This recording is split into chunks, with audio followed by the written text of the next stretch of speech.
নমস্কার, আমি তানিয়া আড়াইজন ভবঘুরের আরেকটি ভ্লগ নিয়ে চলে এসেছি। আশা করছি যে যেখান থেকেই আমার ভ্লগটা দেখছেন সবাই খুব ভালো আছেন, সুস্থ আছেন। আজ আমাদের দার্জিলিং ভ্রমণের চতুর্থ পর্ব। যদিও আজ আমাদের দার্জিলিং ভ্রমণের দ্বিতীয় দিন, আমরা গতকালই দুপুরবেলায় এসে দার্জিলিংয়ে পৌঁছেছি, তবে আগের দিনের ভ্লগটা অনেকটা বড় হয়ে যাবে বলে আমি দুটো ভাগে ভাগ করে দিয়েছি।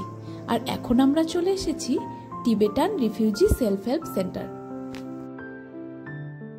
এটিকে তিব্বতী উদ্বাস্তুদের পুনর্বাসন কেন্দ্রও বলা চলে। দলাই লামাকে অনুসরণ করে তারা যখন তিব্বত থেকে চলে এসেছিলেন, তারপর 1959 সালে দার্জিলিংয়ের এই পার্বত্য অঞ্চলে তারা বসবাস শুরু করেন। আর এখানে তাদের হস্তশিল্প উৎপাদনের একটি কারখানা আর একটা শোরুমও আছে। শুরুতেই আমরা একদম ওপরটাতে চলে এসেছি। এখানে একটা বুদ্ধ মন্দির আছে, এটি তার প্রবেশ পথ। চলুন আগে উপরে গিয়ে মন্দিরটা ঘুরে আসি। ও মন্দিরের ভেতরে আবার ক্যামেরা অ্যালাউ নেই। যাই ভেতরে ঢুকে আগে দেখে আসি কি আছে, তারপর আপনাদের সাথে আবার গল্প করব।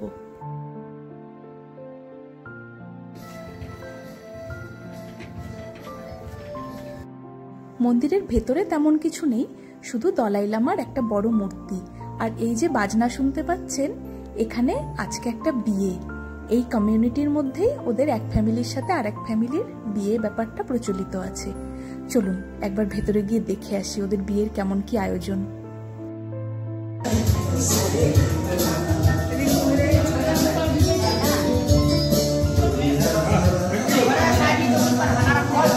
জায়গাটি ওদের ডাইনিং হল, এখানে খাওয়া দাওয়ার আয়োজন। তবে বিয়ের পাত্রপাত্রী কাউকেই আর দেখতে পেলাম না। চলুন বেরোনো যাক এখান থেকে। দেখেছেন, আবার সেই কুয়াশায় ঢেকে গেল সম্পূর্ণ জায়গাটা। একটু আগেই কিন্তু বেশ পরিষ্কার ছিল।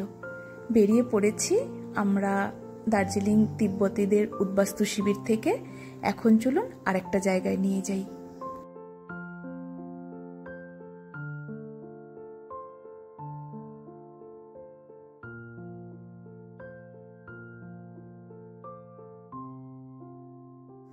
ঘুরতে যেমন এসেছি একেবারে ঘোর বর্ষাকালটার মধ্যে, বৃষ্টি আর মেঘ যেন আমাদের পিছুই ছাড়ছে না। যেখানেই যাচ্ছি ঝিরিঝিরি বৃষ্টি, নয়তো একেবারে ঘন কুয়াশার মতো মেঘ। এই যে এটি আমাদের পরবর্তী পয়েন্ট। আমরা চলে এসেছি এখন দার্জিলিং রামকৃষ্ণ মিশন। ওই যে বড় করে লেখা RKM। জায়গাটি রামকৃষ্ণ মিশন হলেও এর একটা বিশেষত্ব আছে। চলুন যেতে যেতে গল্প করতে করতে বলা যাবে। আর এই পয়েন্টটার নাম হলো sister Nivedita educational and cultural centre. আর এই জায়গাটির নাম কেন এরকম, সেটা যেতে যেতে আপনাদের সাথে গল্প করব। চলুন এগোনো যাক। একেবারে পাহাড়ের ওপরে ভবনটা, যদিও যেতে খুব একটা অসুবিধা হয়নি। আপনারা তো সকলেই জানেন পাহাড়ের রাস্তা এরকম পাহাড়ের ধাপ কেটে কেটে জিগজ্যাগ ভাবে চলে যাওয়া যায়। আর সিঁড়ির কোনো ব্যাপার নেই, সম্পূর্ণটাই স্লোপিং করা। এই যে দেখতে পেয়েছেন রাস্তা, এরকম করেই ক্রিস ক্রস করে একদম উপর পর্যন্ত পৌঁছে যাওয়া যায়। আর ওই যে নিচে রাস্তাটা দেখা যাচ্ছে, ওই দিকটা দিয়েই আমরা এসেছি। দাঁড়ান একবার চারদিকটা আপনাদের ঘুরিয়ে দেখিয়ে দিই। যদিও কিছুই দেখা যাবে না, এত মেঘে ঢাকা। আর এই গাছগুলোর সিস্টেমটা দেখুন, দেওয়াল করা, তবে দেওয়ালের মাঝে মাঝে একটু করে ফাঁকা রেখেছে, আর সেটা দিয়েই বেরিয়েছে পাহাড়ি বিভিন্ন গাছ। দেখুন কি অপূর্ব সুন্দর লাগছে জায়গাটা দেখতে।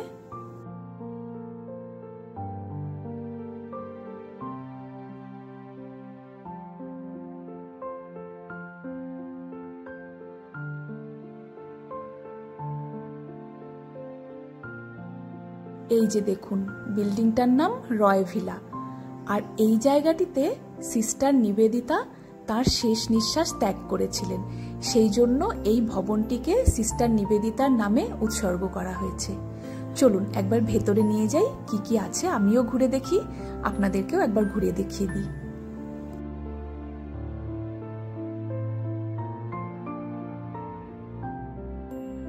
বাহ, এই জায়গাটি দেখুন কি সুন্দর মেনটেন করা।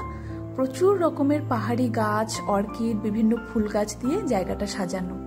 আর আমরা এখন একেবারে চলে এসেছি মূল যে ঘরটি তার সামনে। চলুন ভেতরে প্রবেশ করা যাক। অদ্ভুত এক নিস্তব্ধতা চারিদিকে। এই যে মূল ঘরটি, তবে কোথাও তো লেখা নেই ক্যামেরা নিয়ে ঢোকা এলাও কিনা। দাঁড়ান আপনাদের একবার জুম করে দেখিয়ে দিই। ওই যে ওই ঘরটিতে সিস্টার নিবেদিতা তার শেষ নিঃশ্বাস ত্যাগ করেছিলেন। যদিও কোথাও লেখা নেই ক্যামেরা নিয়ে যাওয়া যাবে কিনা, তবুও ভাবছি থাক, ফোনটা আর অন করে নিয়ে যাব না, যাই ভেতরটা একবার এমনি দেখে আসি। বেরিয়ে চলে এসেছি আমরা। ওটা একটা প্রার্থনা গৃহ।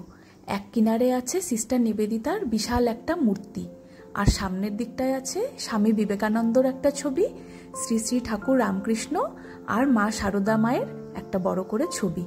আর ভেতরে মনে হয় গান টান হয়, অনেক হারমোনিয়াম, সেতার, এসব অনেক কিছু বাদ্যযন্ত্রও দেখতে পেলাম। চলুন বেরোনো যাক জায়গাটার থেকে। আবার শুরু হয়ে গেল ঝিরঝিরে বৃষ্টি। এরপরে আর ভিজলে জ্বর হওয়া কেউ আটকাতে পারবে না। চলুন তাড়াতাড়ি বেরিয়ে গাড়িতে গিয়ে বসি। আজ আমাদের দার্জিলিং 7 পয়েন্ট ভ্রমণের অনেক কটা পয়েন্টই হয়ে গেল, আর 2টো পয়েন্ট বাকি। তবে এখন আমরা প্রথমেই চলে যাব লাঞ্চ করতে। আর ভিডিওটা আর খুব বেশি বড় করব না। এর পরের ভিডিওগুলো আমি পরের পর্বে আপনাদের জন্য আপলোড করে দেব। আজকের ব্লগটা কেমন লাগলো অবশ্যই আমাকে কমেন্ট করে জানাবেন। ভালো লাগলে একটা লাইক করে দেবেন। আর এভাবেই যদি আরেকজন ভবঘুরের সাথে বিভিন্ন জায়গায় ঘুরে বেড়াতে চান, তাহলে আমার চ্যানেলটাকে সাবস্ক্রাইব করে পাশে থেকে যাবেন। আর ফেসবুক থেকে যারা দেখছেন তারা আমার পেজটিকে ফলো করে নেবেন। সবাই ভালো থাকবেন, সুস্থ থাকবেন। ব্লগটা দেখার জন্য ধন্যবাদ।